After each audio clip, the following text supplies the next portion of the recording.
রাজধানীর পল্লবীতে শিশু রামিসা ধর্ষণ ও হত্যা মামলার বিচার শুরুর দিনই প্রধান অভিযুক্ত সোহেল রানা আদালত থেকে বেরিয়ে দাবি করেছে এই ঘটনায় ডলার নামে আরেকজন জড়িত। যদিও তিনি এই বিষয়টি রাষ্ট্রনিযুক্ত যে আইনজীবী ছিলেন তাকে জানাননি এবং গতকালই আমরা দেখেছি বিভিন্ন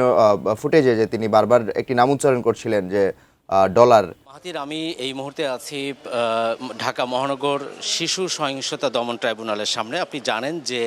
বহুল আলোচিত একটি ঘটনা এবং চাঞ্চল্যকর একটি মামলা যেটি পল্লবীতে ঘটেছিল।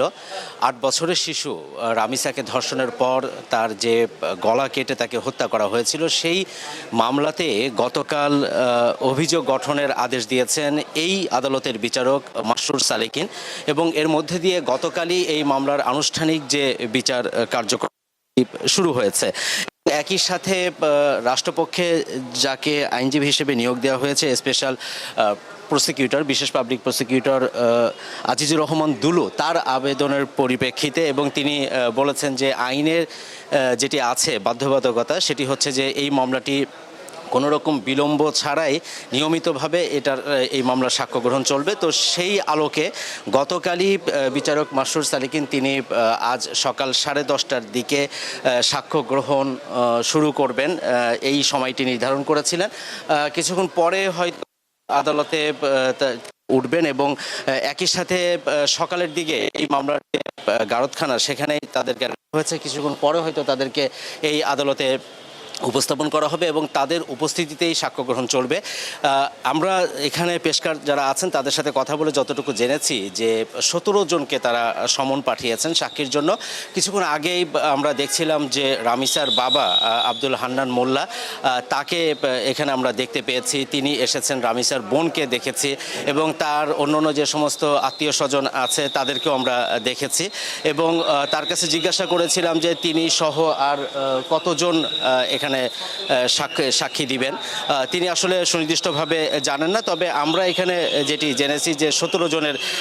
কে সাক্ষী দেওয়ার জন্য তারা এখানে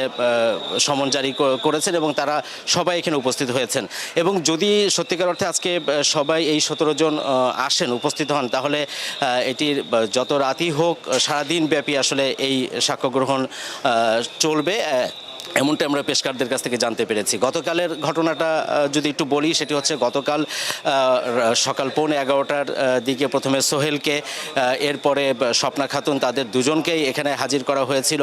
এবং আজিজুর রহমান দুলু, যাকে স্পেশাল প্রসিকিউটর, পাবলিক প্রসিকিউটর হিসেবে যাকে নিয়োগ দেওয়া হয়েছে, তিনি শুনানি করেছেন। প্রায় 15 মিনিট সময় তিনি শুনানি করেছেন এবং সেই সময়টাতে তিনি চার্জশিটে যেই বিষয়গুলো আছে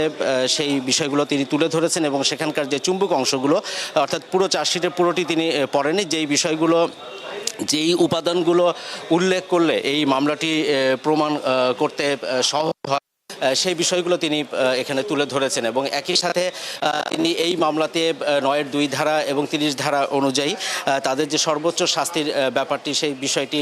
আবেদন করেছেন যে এখানে মামলায় যে উপাদানগুলো রয়েছে, যে সার্কামস্ট্যান্সেস এভিডেন্সগুলো রয়েছে, আলামত রয়েছে এবং একই সাথে সোহেল রানা যে স্বীকারোক্তিমূলক জবানবন্দি দিয়েছিল,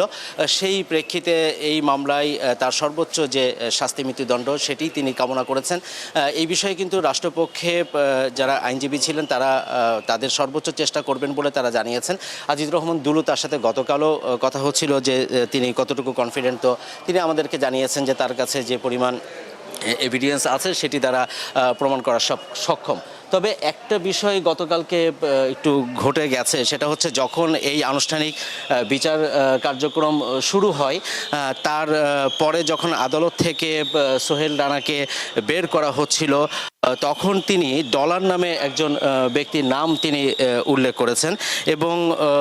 বারবার তিনি বলছিলেন বিভিন্ন গণমাধ্যমের কাছে, বিশেষ করে বিভিন্ন অনলাইন নিউজ পোর্টাল, তারা যখন তাকে প্রিজন ভ্যানে ওঠানো হয়, সেই প্রিজন ভ্যানে ওঠানোর সময় যখন তিনি কথা বলছিলেন, তখন হচ্ছে তার বিষয়ে আমরা যেটা দেখেছি যে তিনি বারবারই শুনছিলেন এবং খুন করেছে। আমি নিজেও তাকে জিজ্ঞাসা করেছিলাম, তিনি বারবার বলছেন যে ডলার তাকে মাদক সেবন করিয়েছে এবং ডলার তাকে খুন করেছে এবং ডলার ধর্ষণ করেছে। এই বিষয়গুলো সোহেল রানাকে আদালতে তোলা হচ্ছে এবং সোহেল রানার পরেই আদালতে তোলা হবে এবং নতুন সন্ধান নতুন কেউ এখানে যুক্ত আছেন কিনা তখন পুলিশের পক্ষ থেকে তারা বলছেন যে মামলাটি আসলে বিলম্বিত করার জন্য তারা এই ডলারের নামটি আনছেন, কিন্তু মামলার যে তদন্তকারী কর্মকর্তা ওহিদুজ্জামান এসআই এবং কথা বলেছেন তিনি যে পুলিশের কাছে কিন্তু ডলার নামে কারোর নাম তিনি উল্লেখ করেননি এবং একই সাথে তদন্ত কর্মকর্তা যে ঘটনাস্থলে গিয়েছেন তখন এবং তিনি যে